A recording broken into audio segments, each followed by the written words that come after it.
Good morning, ladies and gentlemen. I have Manas on the channel, and it's an absolute privilege to have him and listen to all his views about AI, automation, fintech, and obviously the future of AI. And one of the things I like doing on this channel, as you know, to all my audience out here, is I like interviewing professionals that have a skin in the game, that they know what they're talking about, and obviously for good purposes to educate and be clear about what is happening in technology and where we're going from here. So it's great to have Manis on the channel. It's going to be a great interview. We're going to discuss his thoughts about AI, intelligent automation, and so forth. And just for disclaimer purposes, this is, Manis's personal opinion, personal views, and it's subject to his own opinion about what is going on. So he does not express the opinion of anyone else, but only himself. So Manis, it's great to have you. Hey, thanks, Naz. Thanks for having me on this show today. Amazing.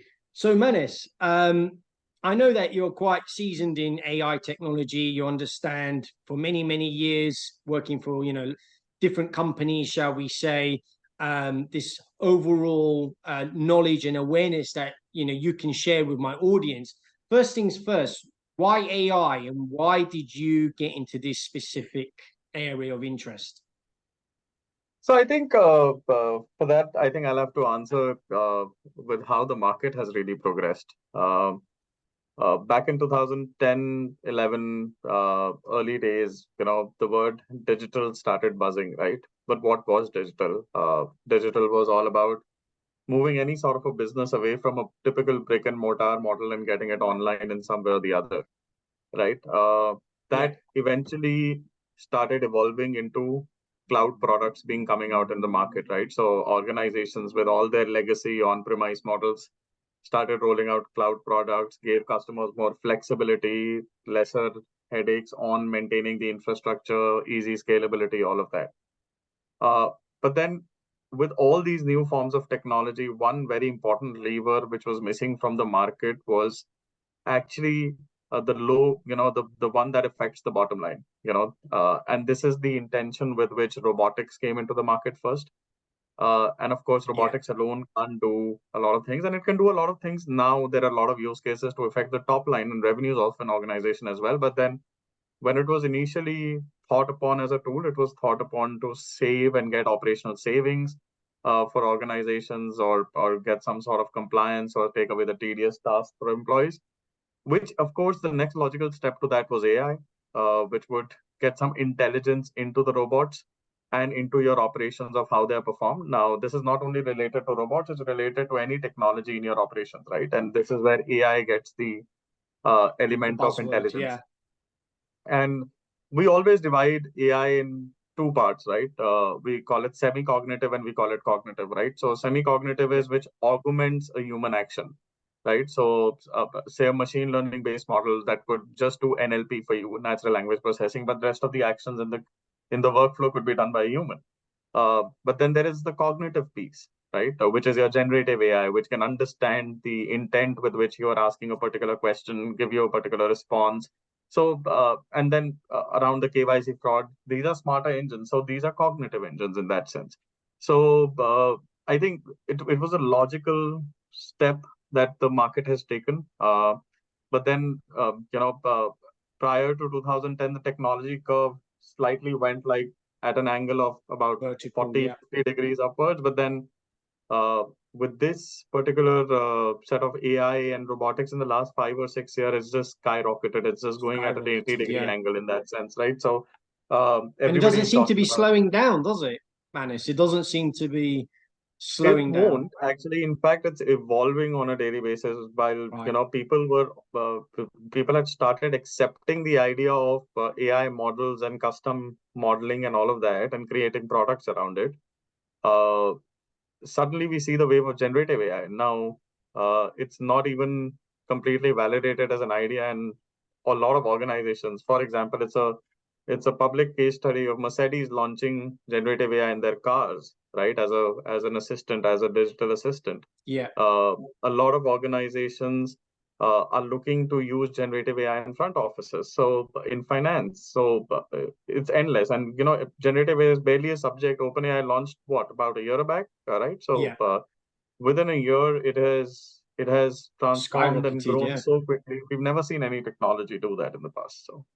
amazing. I totally agree. I think, yeah, AI is not slowing down anytime soon, and especially with what is happening. My point is what is emotional intelligence AI? How can you explain to my audience what is intelligent automation?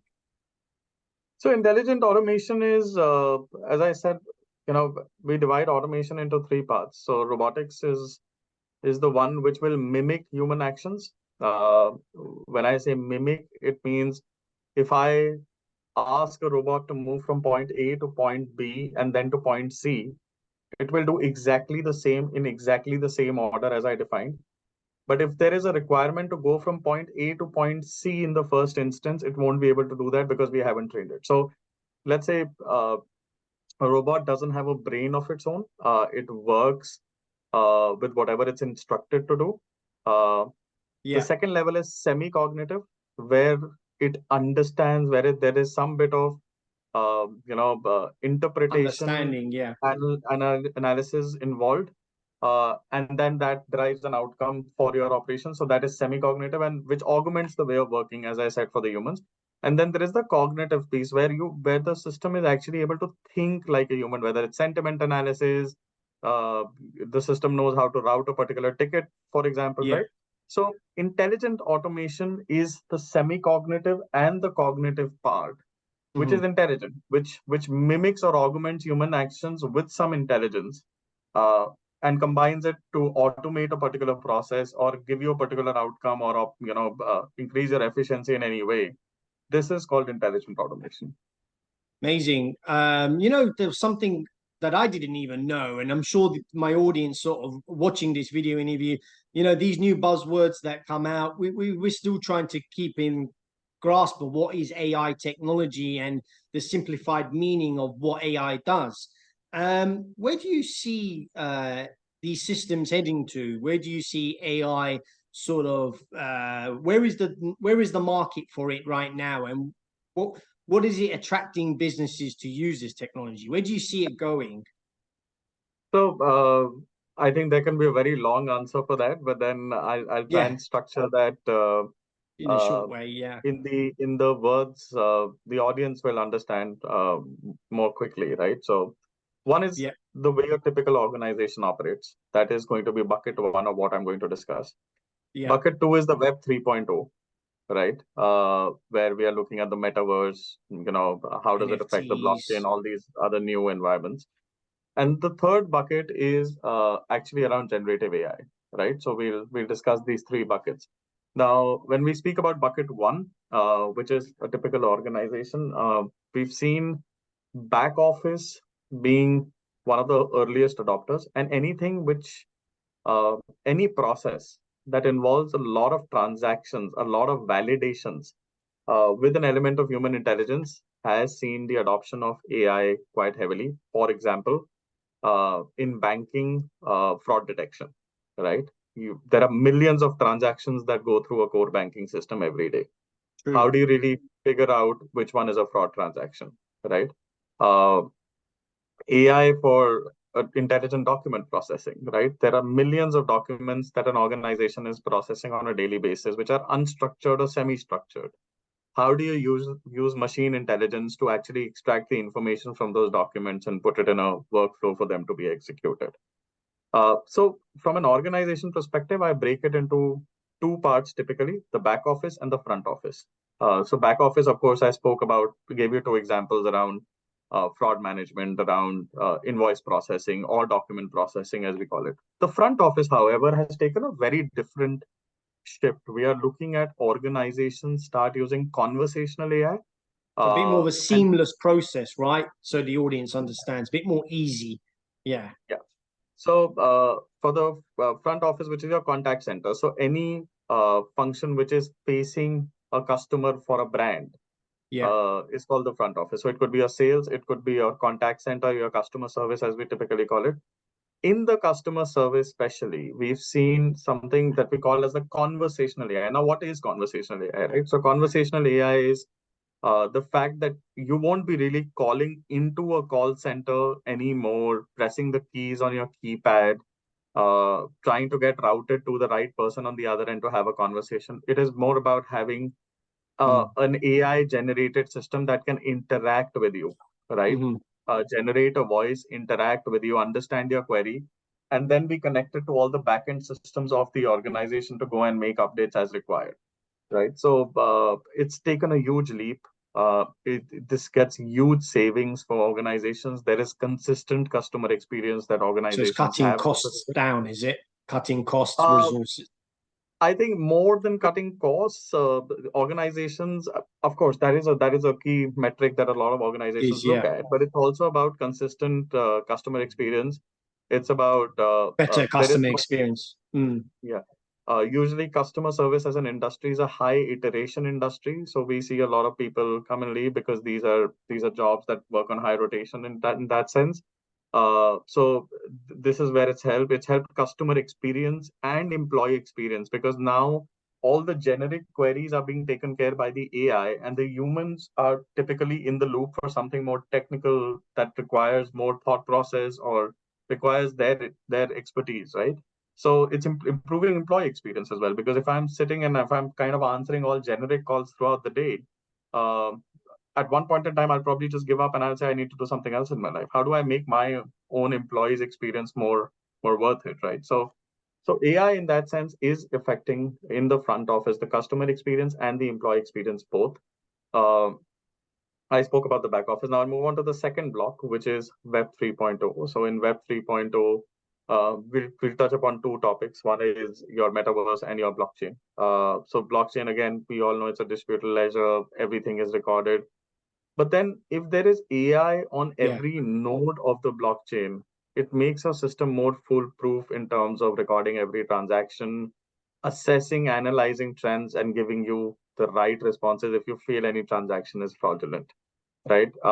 In the world of metaverse, we know a lot So of you can use retail. AI tools in blockchain, you're saying. Is that right? Yes, yes, Okay. yes, absolutely. For fraud management and detection, absolutely you can. At a node level, you can. Right. When you talk about metaverse, a lot of retail organizations are now looking to open their retail outlets in the metaverse as well, right? They're exploring that idea. How can AI help in the retail world? And I just took the example of retail, it could be any Yeah. industry, but then for retail, having something like a digital assistant working with the virtual customer to help them select what they want to buy, understanding the customer portfolio, uh, understand their preferences with all the data that's available to show them the products that they will like the most, Right. right? Digital customer service built in within the metaverse, right? So I think when we look at all those paradigms, AI has a huge role to play in any era of or any sort of the web levels that we look at, whether it's Web 2.0, 3.0. Now we're talking about 4.0 also, which is going to come down. So I think there is a lot of evolution around that, and AI has a big role to play in that.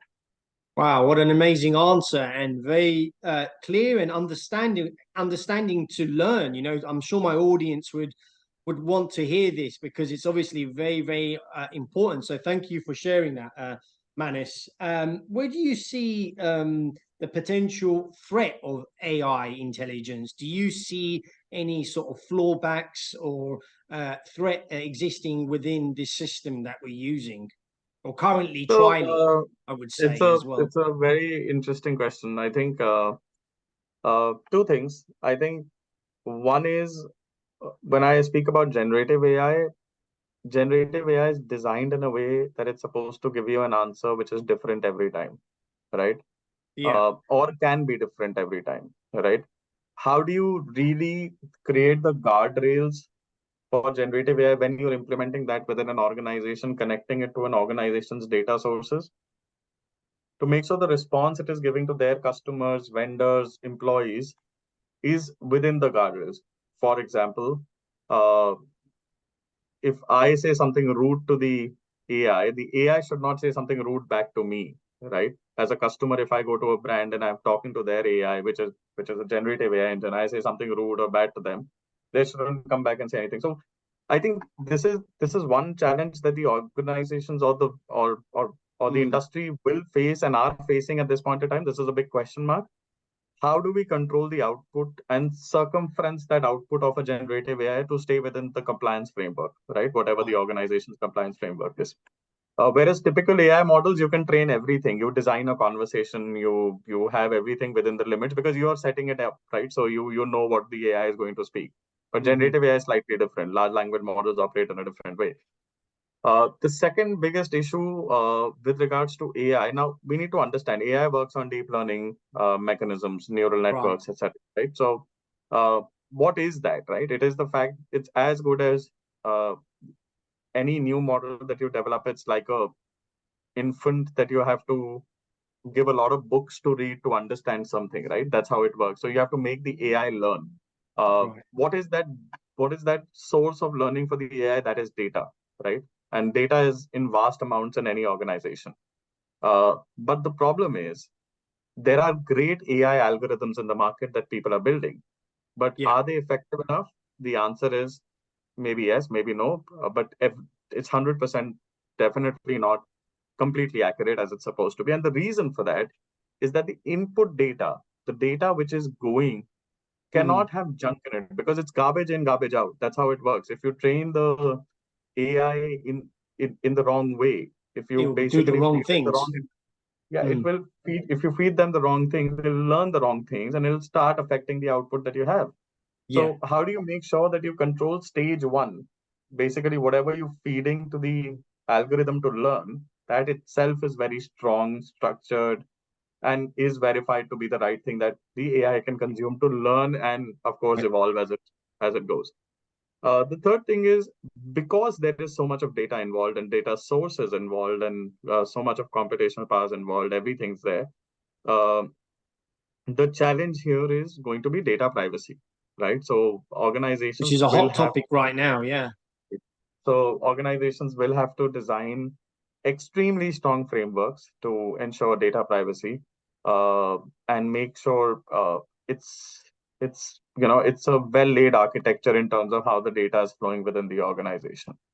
And the fourth thing, of course, is because we are relying so much on the AI, the security itself becomes a big question because anybody who has access to your AI has practically access to a lot of your systems because AI typically works with multiple core systems within the organization. So, Yeah. how do you make sure that the security is kept in check? So, I think these are the four areas that I typically see uh, for AI, which will become challenges. But that's how every technology is pretty much evolved.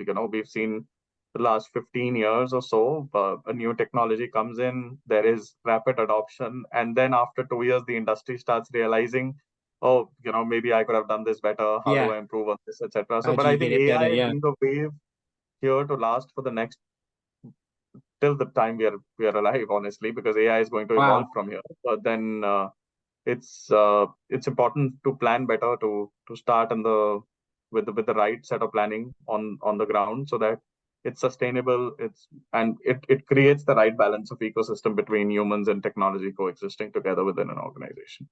What a great answer. And wow, I'm even learning on this interview. I'm not an AI expert by any means, Manis, but nor is my audience. Obviously, this is still a very emerging topic to many people, especially with the older generation, which is marks a lot of my audience. This is something that we're still trying to grasp. Where do you see? I want to spin the topic a little bit. Where do you see cryptocurrencies playing this? Do you see cryptocurrencies merge with AI as a financial incentive for transactions and payments? Could be. See again, transaction monitoring again, though it's a very open and So fair you make a system. token and you deliver it to the AI system. It financially So creates a new mechanism and a new model. so Mhm.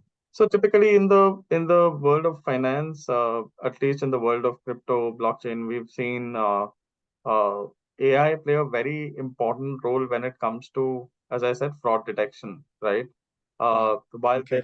these are open transactions with a clear log of what's happening, where it's happening, etc. Right? But then what is important is to understand there is still bad elements that influence and utilize any form of currency exchange that we do, whether it's digital as crypto, whether it's Hmm.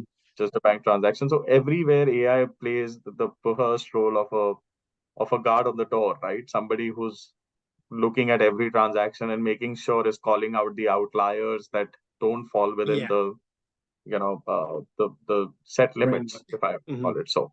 So I see a typical and a very strong use case around that. And then with any technology comes vast amounts of data which could be analyzed to drive better insights, whether it's predictive in nature, whether it's prescriptive in nature, or whether it's descriptive in nature, right? We typically uh, divide it into four blocks: is diagnostic, descriptive, predictive, and prescriptive, right? So Okay. any form of data can be divided into uh, four buckets logically, and vast amounts of data within a cryptocurrency environment or a blockchain environment can be utilized to drive any of the four metrics as well. Right. So you do see some sort of like implementation here between the two in that sense. Yes, absolutely.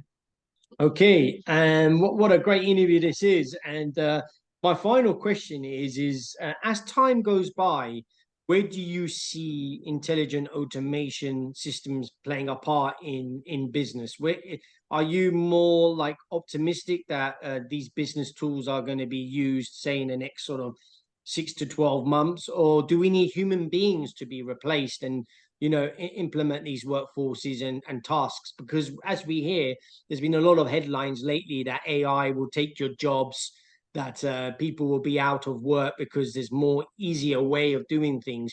Do you think humans will, find something else to do, or do you think our jobs won't be in jeopardy and everything will just move smoothly? So again, I'll try and keep this It's a answer big short, but topic, yeah, yeah. yes, but Because a lot of my let's audience might be wondering, is AI going to I take our jobs, right?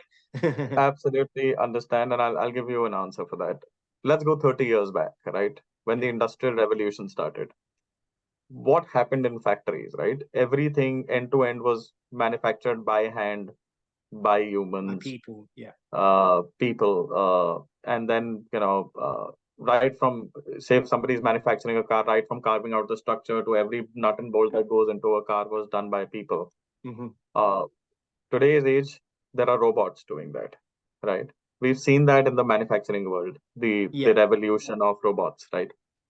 This is the same revolution which is now coming into organizations which have typically which operate out of an office, right? Who do a daily Mhm. job on a computer. So this is called software automation, as we typically call it, right? So the era is not supposed to replace everything that we do, Right.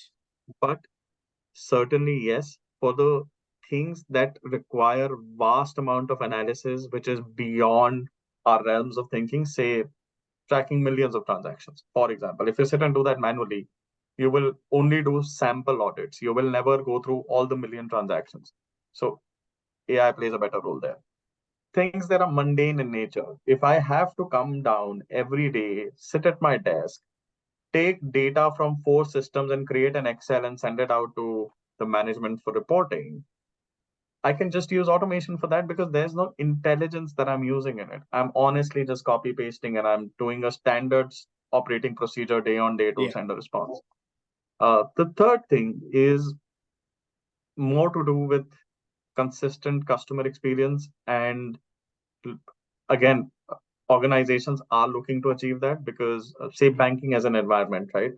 There is such a huge focus that if somebody gets on a call, they shouldn't ask any questions they're not supposed to ask, like the card number, CVV, Yeah. expiry date. This could be sensitive information. It could be misused Address in the future. details and so forth. Yeah. So to keep that consistent from a security standpoint, you can probably have a bot which will never cross the lines of doing that, right? So I think in that sense, AI is here to not replace humans. AI is definitely here to make things more relevant.